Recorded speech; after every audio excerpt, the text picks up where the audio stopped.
Hi there, and welcome to your top-up of unlogical nonsense, decanted from my brain, Bert, and into yours at the other end of this video. Thank you so much for joining me today.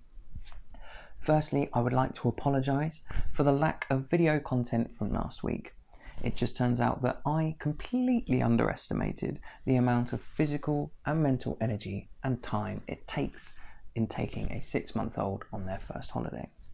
Scotland was amazing. We drank some wonderful wine and we ate some wonderful food. Unfortunately, I haven't got a video to display that, but what I will be doing is releasing a written review and showing some photos of quite possibly one of the best meals that Alice and I have had in Scotland to date, in what is one of the most exciting and innovative restaurants in Glasgow. So I'll be releasing that over the next couple of days. However, one of the things I'm going to talk about is something that we have in the wine industry been talking about for the last few months. It's something we've been gauging ourselves towards, something that we know is coming and hasn't quite impacted the consumer just yet, but we're now reaching the tipping point of where it will. And that is the shortage of Sauvignon Blanc from New Zealand. A tragedy, I know. And I hate to be that bearer of bad news, but it is so. You see, what happened is much like we had here in Europe and in the UK, a beautiful early spring, that lovely burst of sunshine that happened at the very beginning of the year, post that really grim winter of lockdowns, of COVID. All of a sudden the world seemed right again and everything started to come out, all of the flowers, and you could see the bees coming around. And what that meant for the vines is obviously they come up and they start to bud burst. But unfortunately, we were then hit with a frost. And the frost in this case is one of the biggest ball aches for a vineyard, because what happens is it just wipes out a ton of your future harvest, and there is no recovering it from the get-go, from that moment that the year starts, your growth cycle starts, and all of a sudden you have 30 to 40% of your crop wiped out. And this is what's happened in New Zealand. And then if things couldn't get worse for them, there was then a drought in the last sort of month or so of their growing season leading into their harvest, which has just meant that they've had one of the toughest years in regards to making sure that their yields are of a substantial level.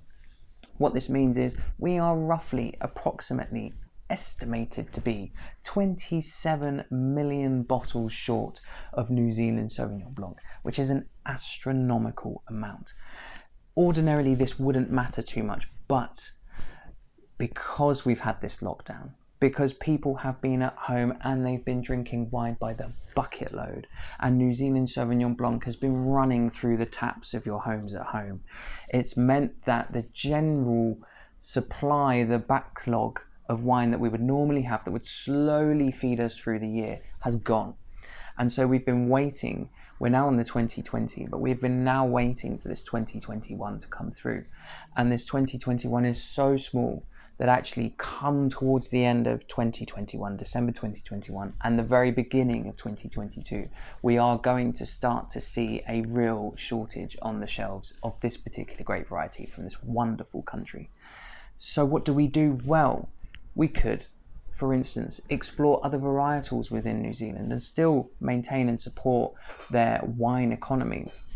And alternatively, if you are a die-hard Sauvignon Blanc fan, let's venture into other areas. Southern France produce some wonderful Sauvignon Blancs.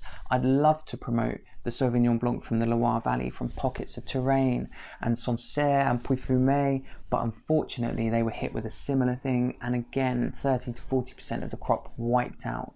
So what I thought would be a great thing to do is to recommend some wonderful, crisp and bright and fresh Sauvignon Blanc from Chile, an amazing country that produces incredible wines with a versatile range of grape varieties.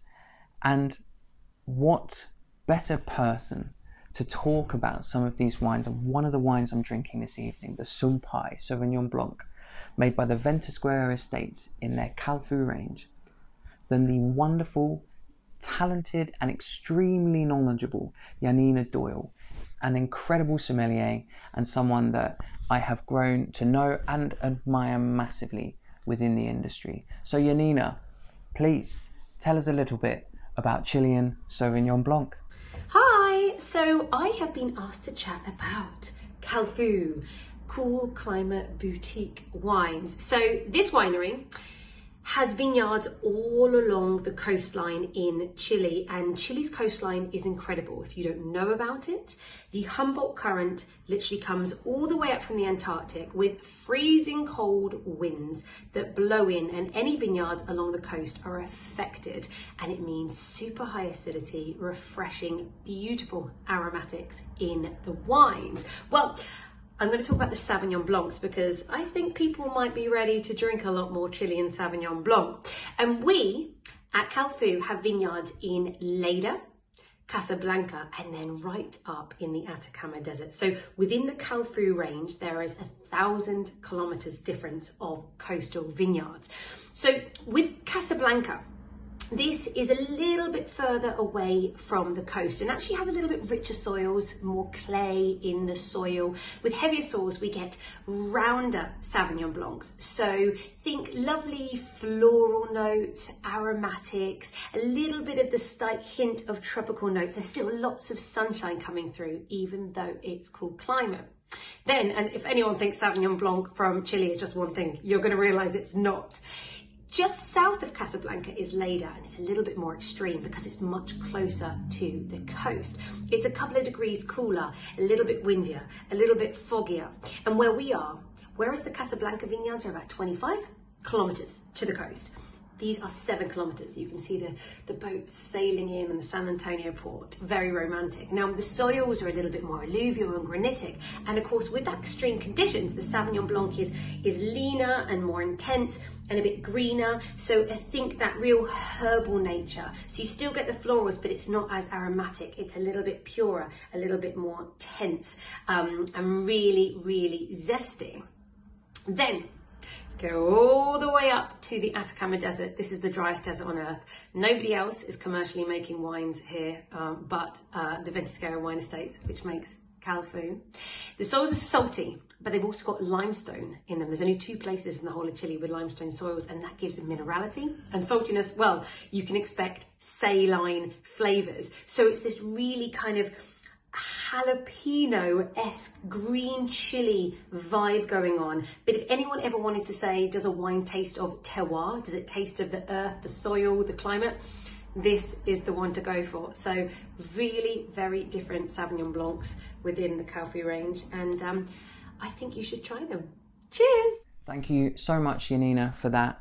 A wonderful bit of information, and hopefully it will encourage all of you at home at the other end of these videos to go out there and start to explore the great variety of Sauvignon Blanc from different areas, and in this particular case, the beautiful and diverse styles that are offered by the country Chile. Have a wonderful weekend. I look forward to seeing you next time.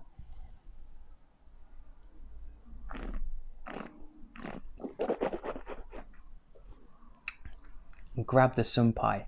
It's amazing.